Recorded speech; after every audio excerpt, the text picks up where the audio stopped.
Boom. I'm your host, Alan Sakian. What's up, and welcome to Simulation. Very excited to be talking about what the Super Bowl says about humanity's priorities. I think this is a very pressing topic to be talking about right now. We just experienced a Super Bowl very recently, 53, and it's quite interesting to be analyzing civilizational priorities right now. We have a lot of geopolitical concerns. We have a lot of exponential technology concerns. We have a lot of existential threat mitigation that's occurring. And we are just extremely consumed with things like the Super Bowl and things like advertisements telling us to buy and obey. And I think this is coming at a pressing time. I'm excited to talk about this and to try and inspire people to be bigger critical thinkers about exactly what is being pushed onto them by cultural stereotypes. And it's time to push into more of a counterculture mentality in a very interesting, nuanced way. So we will break that down right here for you. As we go through, you will be seeing some of my notes and some images, and I'll be pulling other things from my computer along the way. So 70,000 people attended this live, and this was held inside of the in the Atlanta. This is the Mercedes-Benz Dome inside of Atlanta. 70,000 people attended this event, and that's in person. And then 100 million people watched it around the world. So this is a massive event. 100 million people is huge. That's a third of the United States population. And so imagine if we could get 100 million people and 70,000 people attending a live event, 100 million people watching at home about a conversation between the United States and Russia and Chinese leadership about how to be calm and how to prosper together most ethically. We got to get ourselves out of ethical kindergarten, basically, and we're still having this as one of the greatest events rather than geopolitical discourse and spiritual actualization. We have a long way to go. So, all right. So this being once a year as well. So imagine if there's very little to do with the future of humanity. So our priorities in many ways are fucked. And we have to be very vigilant about the way that we describe these things, because we have to be real with ourselves that we have to have a realignment of civilizational's priorities and protocols, resource flows, frameworks for flourishing. And that's not happening right now. These discourses, the proper ones, aren't happening right now. All right.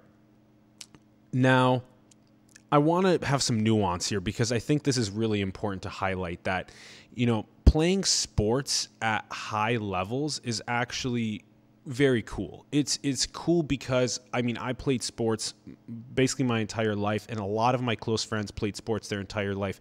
Playing soccer or football or basketball or tennis or golf or whatever sports it is across the world. There's so many different unique sports in Southeast Asia and India and all these other places as well.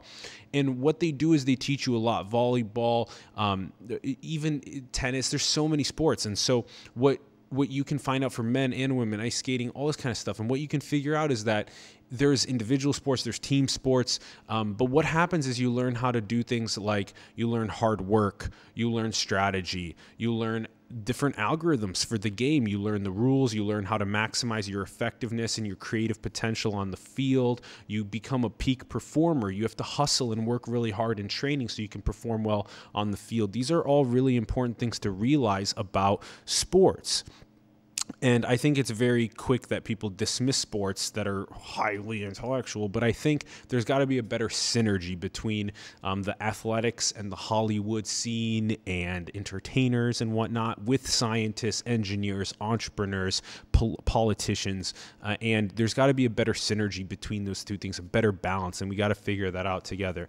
And as you know, there were some really interesting feats of athleticism. At this game, here's where you can see literally, so your 70,000 people attending this live. This is not easy stuff to be able to be able to know how to do serious work with being a team player and knowing how to run routes, memorize plays, read things, and make split-second, millisecond decisions on where to go and how to properly tackle, aim to get the ball out, aim to kick field goal, aim to score touchdowns, etc. Play within the rules. These are all very interesting things. So that's just some on the nuance. I think the nuance is extremely important.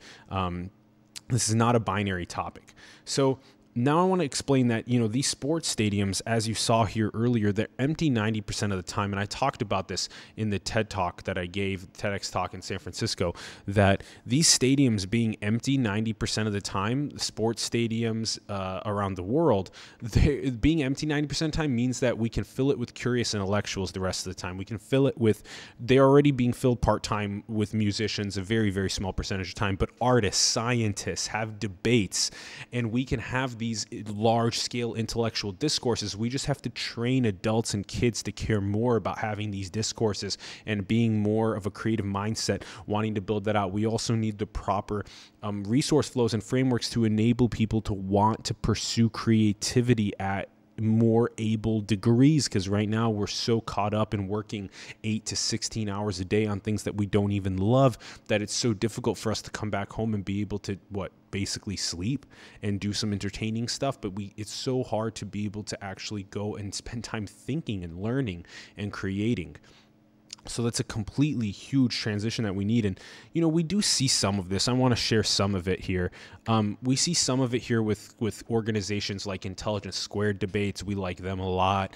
And they do this in multi-100,000 seat theaters as well, where they're discussing really pressing topics that civilization needs to focus on, and they're showing both sides of a conversation and the nuance. Another one is called Monk Debates. Monk Debates is also very cool. Again, multi-100, even 1,000 seat theaters and more. And again, on these pressing topics, there's something about the debate format that I think is really interesting. Simultaneously, I think we can do better than the debate format by focusing on creating knowledge graphs of the subjects that we're talking about while we're live talking about them, and then showcasing the nuance of the most important key points as we go, which simulation is going to be exploring as we do more interviews. And we're going to be building out our ability to make knowledge graphs on every single episode as we go. So that's going to be really exciting. We're excited for that. Okay, so this has been a little bit some teaching you guys a bit on the introduction to some of these thoughts around the Super Bowl, around humanity's priorities. But again, we need to care more about empathy than necessarily about entertainment at this point. We need to care more about resource flows and maximizing human potential. And we're in many ways, we're just too busy.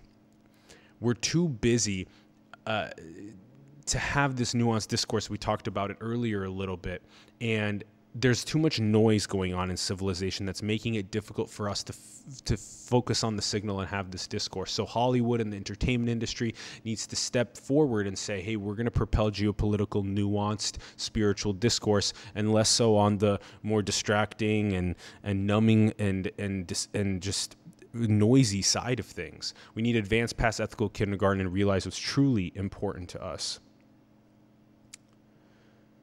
And it was kind of ridiculous because there were a bunch of things that I thought were kind of ridiculous. I'm not going to show this stuff either. I'm not going to show this stuff, and I'm not going to propel any of the companies that were doing the advertising either. But there's like a puppy bowl and a kitten bowl, but there's no enlightenment bowl. Everything's upside down in terms of our focuses. We don't need half-naked women as visual stimulation for the men as cheerleaders on the sidelines. People are there, and the men are there to watch the game. These women have so much more creative potential to unleash. Why are people fighting at the parade? This was ridiculous.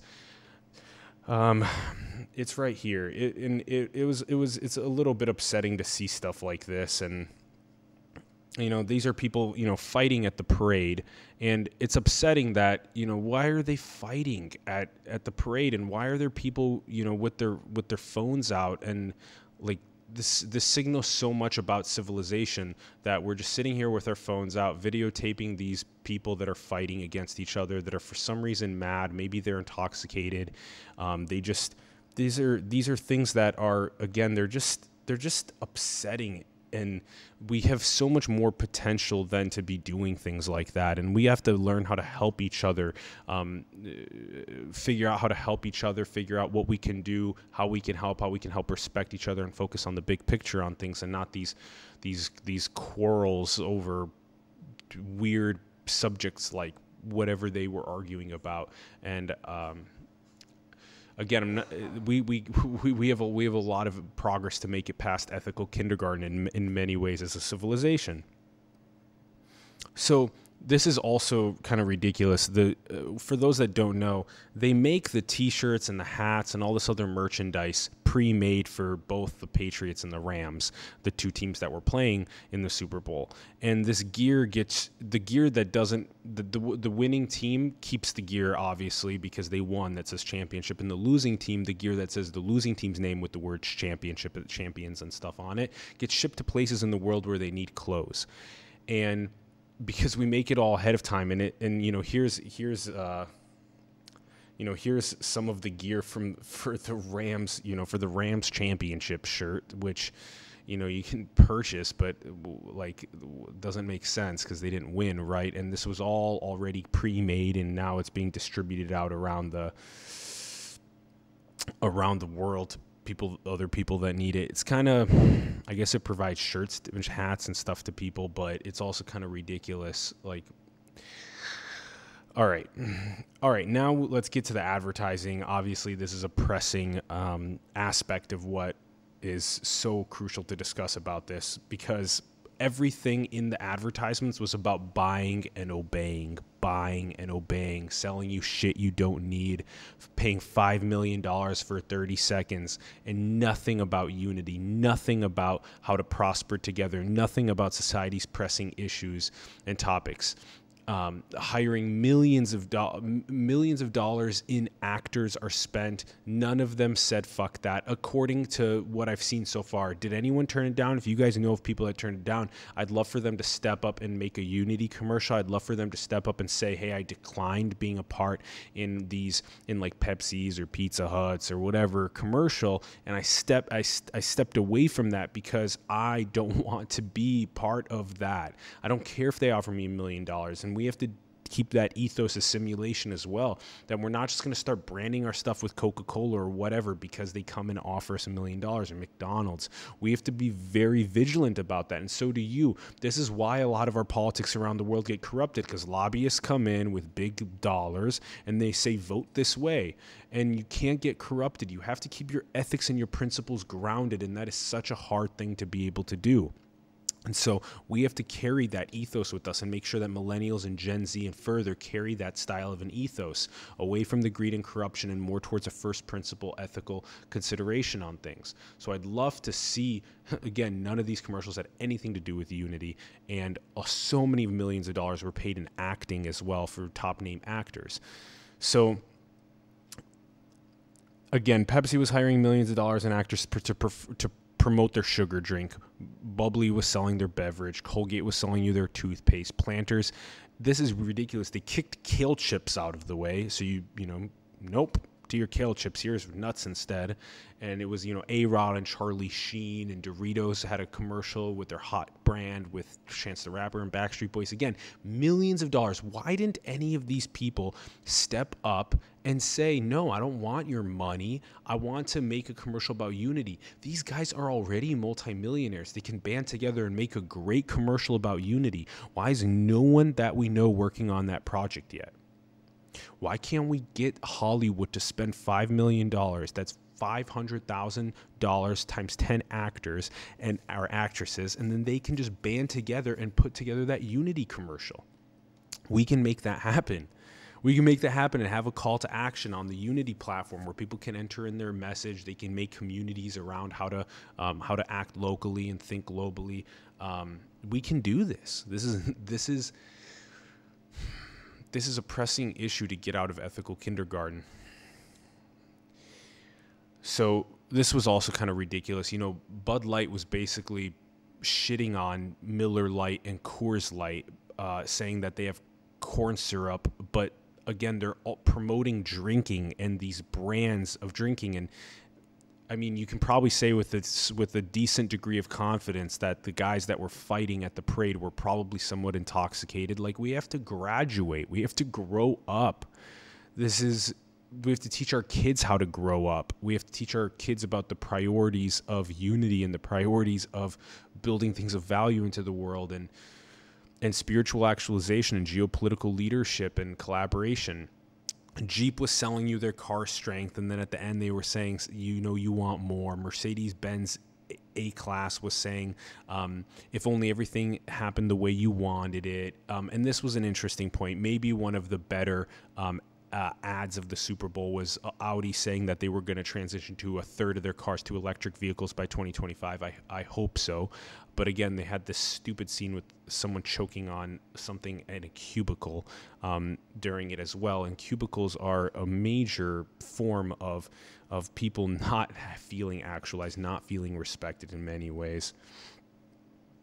And then Google had an interesting ad where they said that, 7% of you out there are veterans, and you see these numbers, and these numbers relate to you because you need, you want jobs, you want to figure out your life when you come back. And veterans are a crucial part of the people that we respect so much because they help us maintain a free domestic and foreign policy and an equilibrium here at home and whatnot and around the world. And so this is mostly a good commercial. It's also, Google has a lot of other things that they also need to be focusing their time on as well, and promoting their mentality of don't be evil. Where is that? Let's talk about that. Let's talk about your transparency. Let's talk about all your projects that are going on. Let's actually, you're a massive organization, and so is Facebook and Amazon and Apple, and these companies need to be more transparent. They are now the behemoths of the world.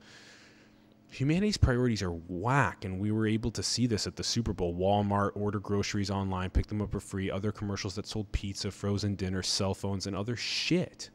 That's what it was, selling you more shit. I think one of the best ways for us to move forward is to create a style of a merge scenario between high-level sports continuing to be inspirational for us and people getting to peak performance states playing these sports. They're very exciting. There's things to learn from them, totally. And also reprioritizing the way we focus on global discourse and the trajectory of civilization. There are too many spectators in democracy. Democracy is not a spectator sport, but people need enough time and enough mentorship and enough guidance with education to be well-informed people as they vote in a democracy. So we need to figure out how to best do that. And right now we are totally lacking in that field. And that's what's causing this absolute mayhem where we have 100 million people watching the Super Bowl, 70,000 people attending it live, but we don't have 70,000 live attendees and 100 million people watching some of the greatest intellectual, spiritual, geopolitical debates of our time. We need to have that transition occur. We need to have that rise up and meet where the Super Bowl is at and have people be able to realize that, hey, this is, again, we need to be focusing on this more. So that's a lot of the current, the current thoughts on where we are at with the Super Bowl and humanity's priorities. I want to show this image. This is where we can get to. We can get to these larger scale global discourse around humanity's most pressing topics. We can get people watching these more, get them more televised.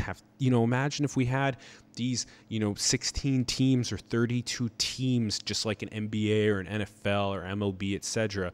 A World Cup style tournament where intellectuals from different countries, let's say teams of two, a man and a woman from Israel, a man and a woman from China, a man and a woman from South Africa or Libya or wherever, were deciding to step up and try and win on their continent first on discourse around like exponential technology or uplifting the baseline of humanity. And then they came and they competed on like a continent by continent level, and then like on a World Cup stage. We can make that happen once a year. That can become a part of civilization's nomenclature and ethos and just culture. But we have to make a counterculture movement to get that to become a normal part of culture. And we can do that, and we can start highlighting these really pressing topics. So again, this is about civilization's priorities. This is about adjusting civilization's priorities.